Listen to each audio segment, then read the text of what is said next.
Now on BBC Two with extra live information on CFAX page 777, a new series of The Net returns with the latest on computer technology.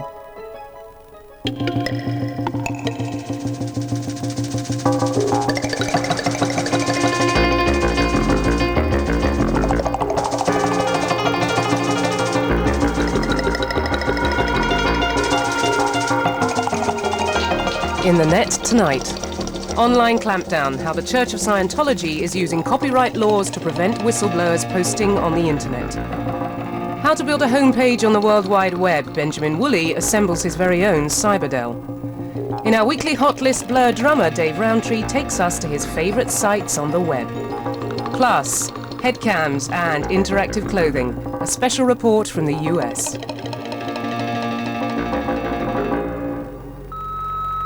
Yes, good morning. It's 7:20 a.m. It's February 13th, 1995, Monday morning. We're outside your door with a federal seizure order. We're trying to serve. If you're hearing this, please come to the door. We'd like to talk to you about it. Thank you.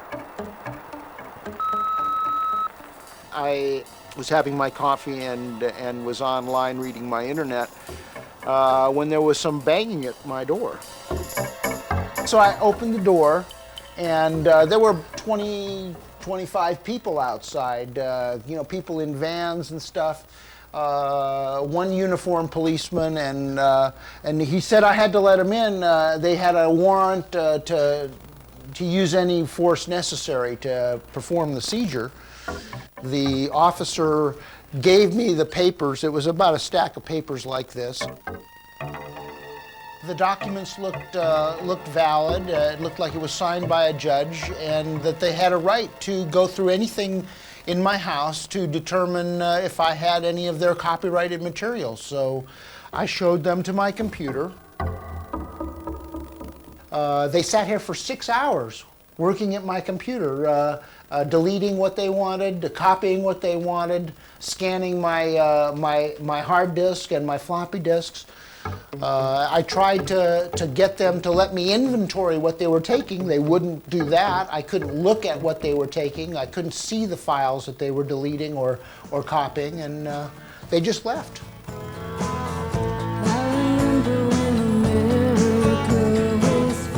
This is a story about copyright law and the balance between the rights of creators and the rights of others to access and comment on their work.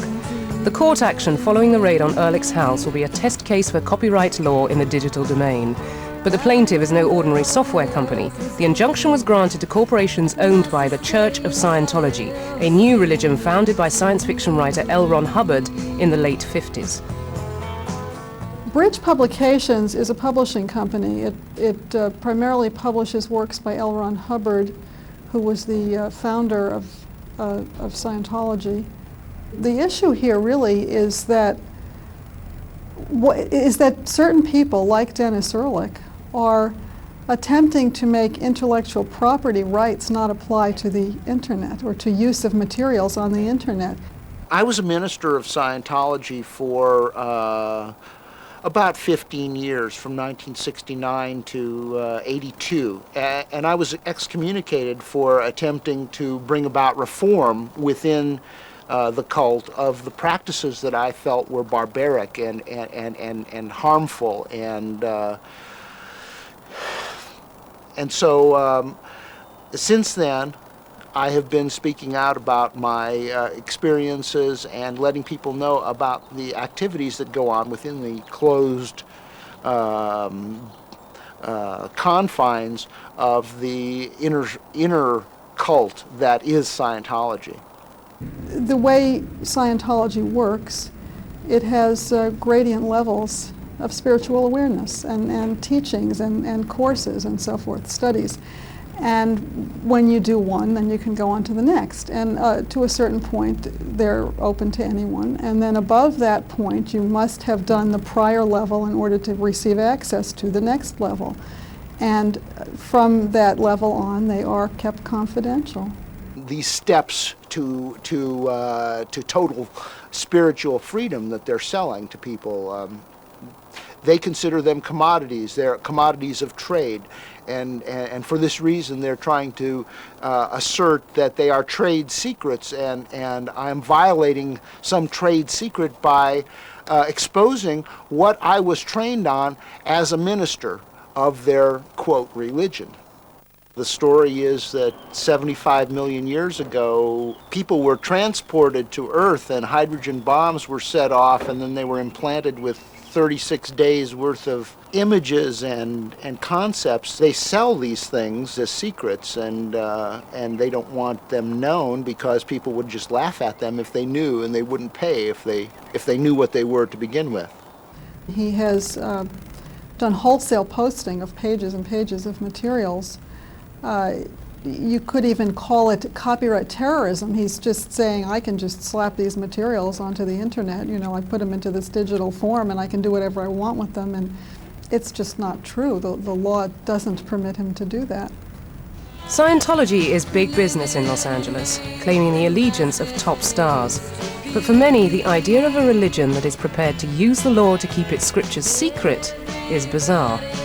The internet news group alt-religion Scientology is a thorn in the cult side, an online discussion of its beliefs and practices.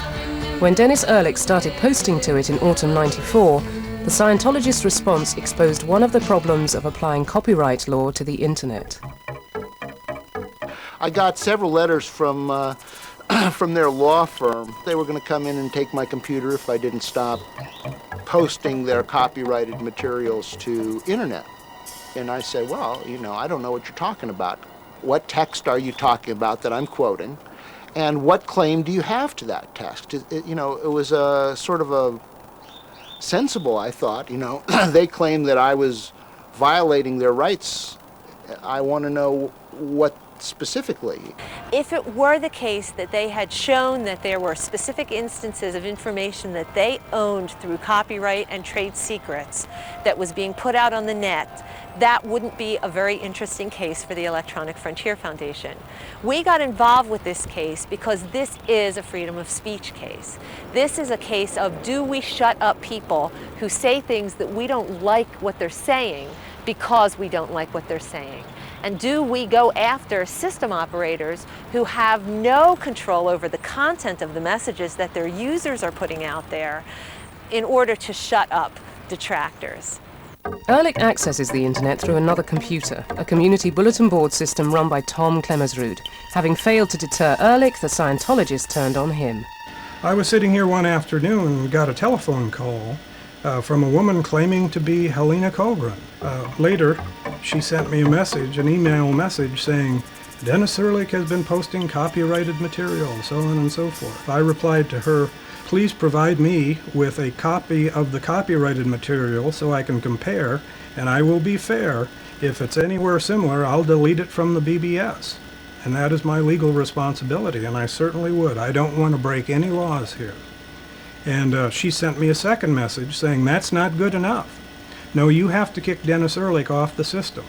We tried to explain to Mr. Klemmersrud, you know, what Mr. Ehrlich was doing and what the problems were.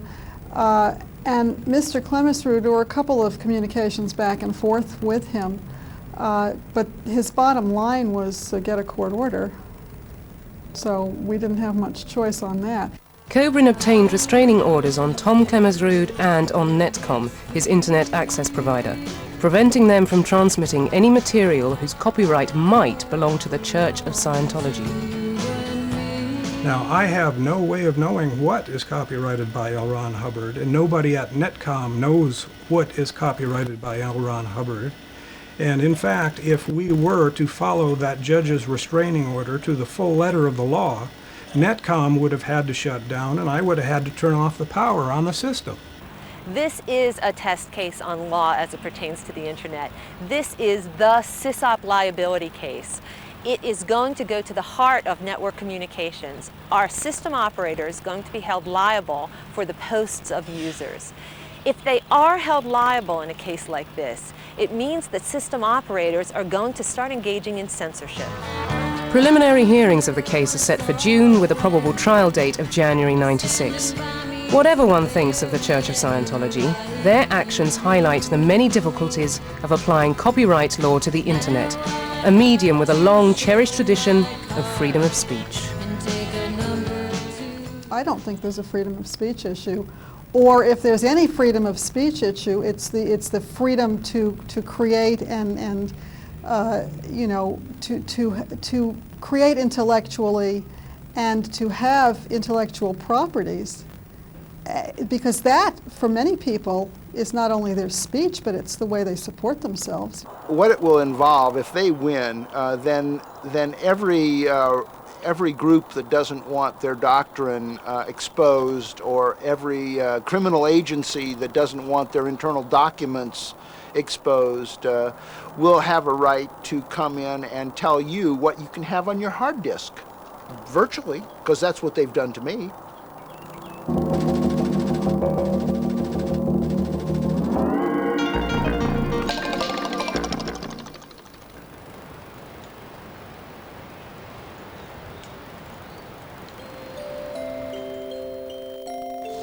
Home, there's no place like it.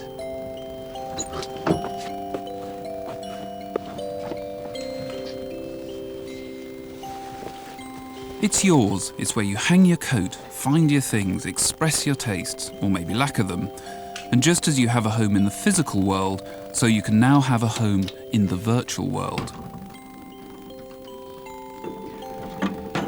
You can have a homepage on the World Wide Web, the latest and most exciting manifestation of the internet. A homepage is important. It says who you are and where you're coming from.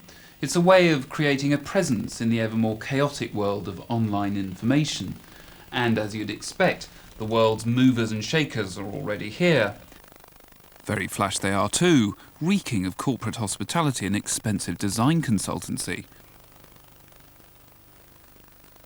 But don't think it's just for them. You don't need to be some blue-chip multinational with $1 trillion turnover and a trademark logo to get wired to the web. Ordinary people can find a home on the web too. It's not that expensive, at least not if you've got the most expensive bit, the computer. You'll need some software, of course, a browser which displays World Wide Web pages on the screen and lets you jump between them. But that's more or less free, and you'll need access to the internet, which costs little more than $10 a month. But that's it. You don't need estate agents, you don't need bank managers, you don't need planning permission. On the World Wide Web, you can build what you like, where you like. For example, you might find that just next door there's the White House. Being a World Wide Web page, this isn't just a pretty picture. It's covered with what are called hotspots, areas that are sensitive to your pointer's touch. When you point and click at, say, the label marked The First Family, you're whisked away on an intimate tour of the Clintons' happy home life, complete with family portraits of the President, First Lady, and their delightful daughter Chelsea, and pictures of their sweet little pussy Socks. You can even listen to Socks' thoughts on international policy issues, as well as his master's voice. The White House is also a museum and the home to many great moments in American history. I hope you enjoy your brief visit through those treasures. This is, after all, the very first online White House tour. And you can point and click your way through other parts of the US government, even the CIA. Our own government's homepage is less inspiring. No cats, just the CCTA, whatever that is. It's not what I want my homepage to be like. Who'd want to come here? There are lots of more exciting places to go. Happy homes, serious homes, broken homes, places where people can express their individuality, their peculiarities and quirks.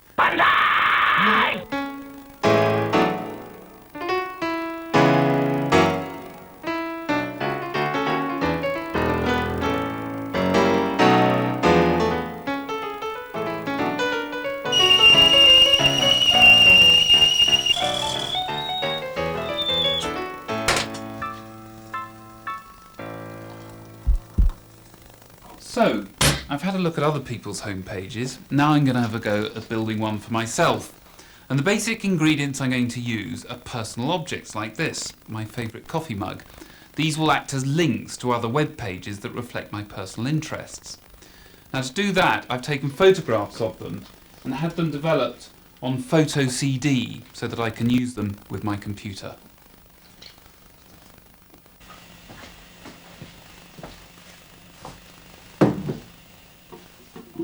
The technicalities of building a home page may seem a bit daunting, but it's getting easier.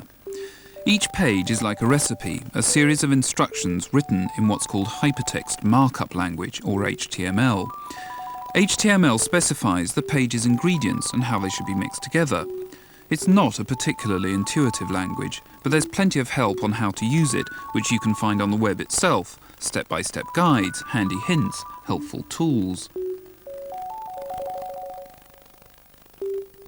I'm going to use one of these tools, a program called MapEdit, to create what will be the main feature of my home page, a picture of the front room. The program lets me make areas of the picture hot by selecting them and entering the address of the page I want displayed when they're touched. For example, this little money box in the shape of a house. I can create a hotspot here that takes us to a page all about setting up home.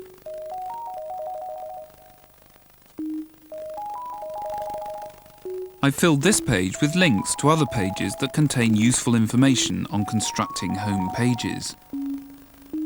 I can make all the other objects hot too. The TV screen can take us to the BBC's TV schedules. And all the other little objects in the scene can take us to, well, other weird and wonderful links I think my guests might be interested in, such as pages about other items in the series.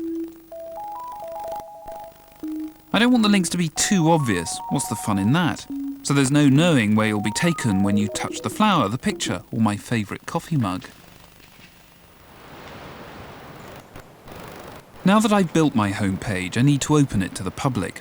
To do this, I have to do the internet equivalent of publishing it. A growing number of internet access providers will publish your home page by putting it on their host computer. Some charge a monthly fee, some offer free space to existing customers. A few friendly colleges and universities will do it gratis and without obligation. I'm going to use the BBC's own networking club. So there it is, it's on the host computer, and all you need to do to get to it is enter what's called the URL, which is the virtual equivalent of a postal address.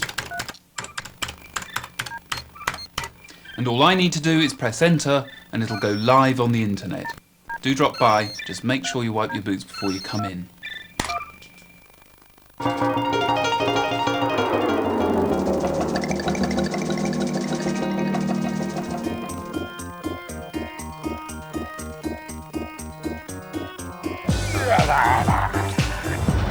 Hi, I'm Dave Rowntree from Blair.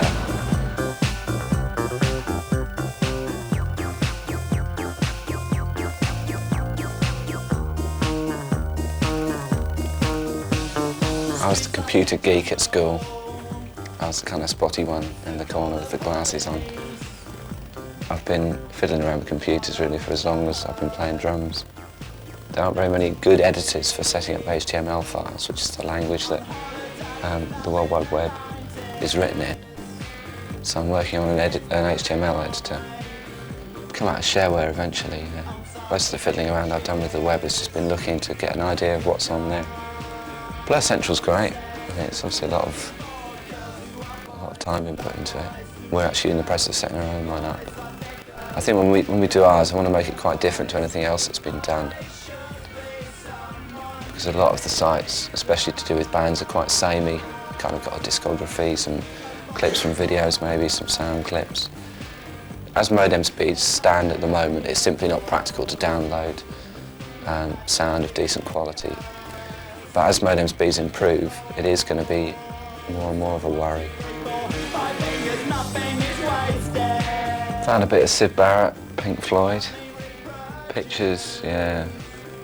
I suppose there's not much chance of getting any sense out of Syd these days, so it's probably pictures is all there is.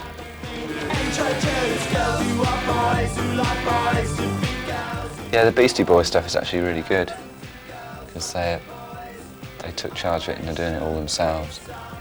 Generally, the less record company involvement there is with bands' home pages, the better they turn out, I think. I don't really call myself a net surfer, I'm more of a net cyclist.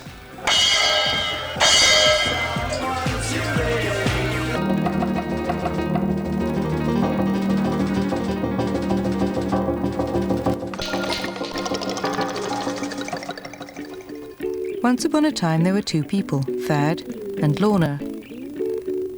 They were as different as could be. She thought appearance communicated a lot. He didn't. But they had surprisingly similar preoccupations.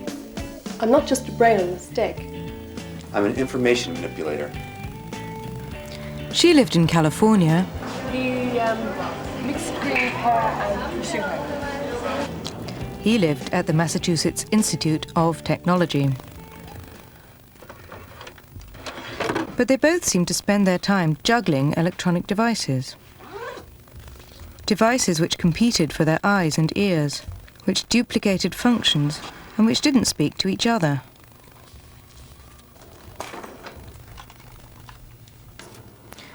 So Thad and Lorna ended up acting as messengers between their devices.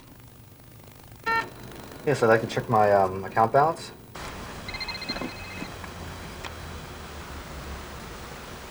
Hello? Hello? Hi. It was supposed to make things easier, but somehow... Yeah.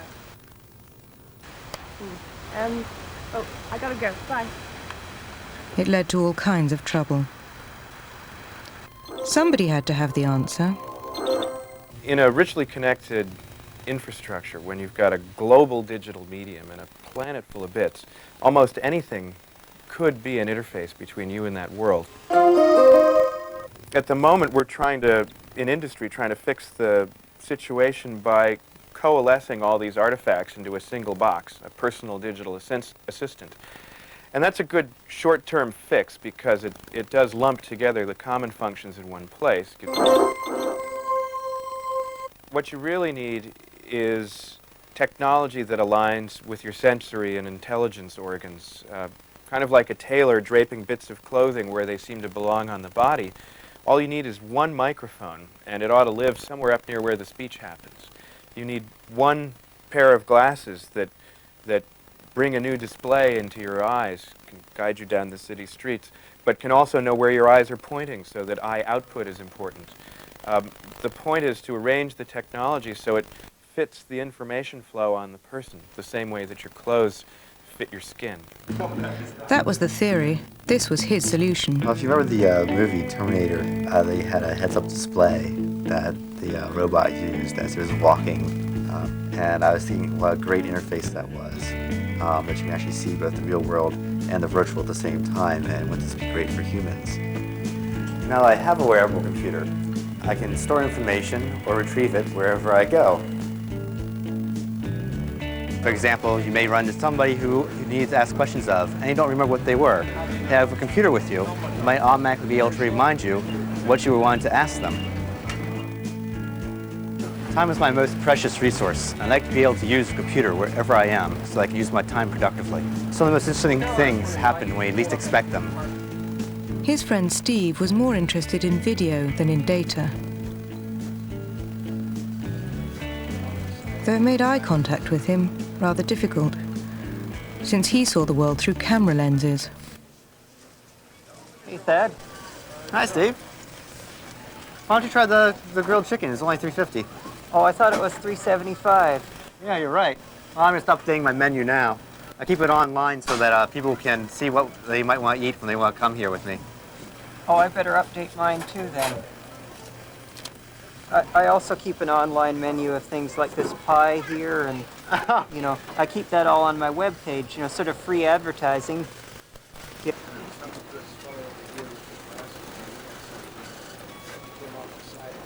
So you're gonna have something?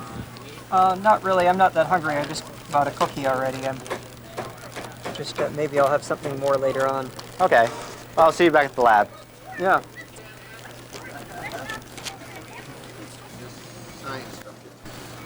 This is my vision of wearables. I sort of have this video system with transmitting antenna, and it allows me to send and receive images using the internet as a repeater.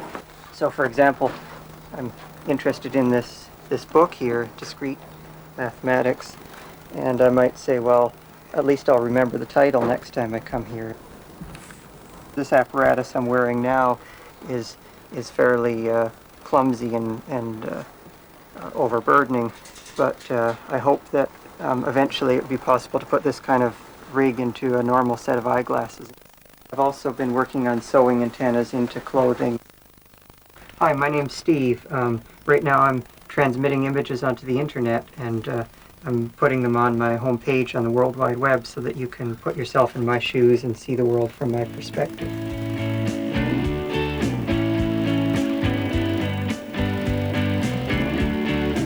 Lorna was not impressed with the communication system that covered up her face. This is my telephone. It's also a glove. This means I don't have to pick it up and I don't have to carry it. I have it with me all the time. I can wear it. The dialing on it is the same as a traditional telephone, but it's all done with one hand. I have a microphone and a speaker. There's two different ways of using it. I can either use it for intimate conversation, so I can speak into my hand, or alternatively gesture with it as you would in a conversation, and therefore pick up perhaps more than just my own voice. When I don't want to use it, it stays on my hand until I do, and of course I can always just take it off and leave it at home. But she had picked up on something else. We already know how to embroider patterns into garments using wire. And when you stitch with wire instead of with thread, you can make attractive patterns that also are conductive. I could recharge my power supply by standing on it and have it then show up in the fabric of my clothes. What these two LED boxes show is when you put your hands close to the box, you are completing the circuit so that the bits literally flow through you, making the two lights blink in synchrony. So a signal going through my body could transfer my business card in a handshake. And I could pick up messages just by contact, then store them on my body and leave them wherever it was convenient.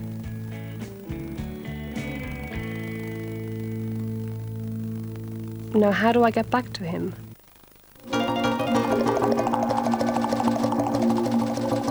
For more information about internet access providers and details of a BBC educational video about the internet, send a large stamped addressed envelope to The Net, PO Box 7, London W5 2GQ. Next week in The Net, the future of the online world.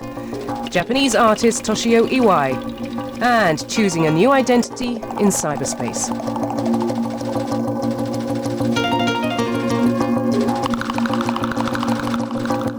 And finally from The Net, let's say blood.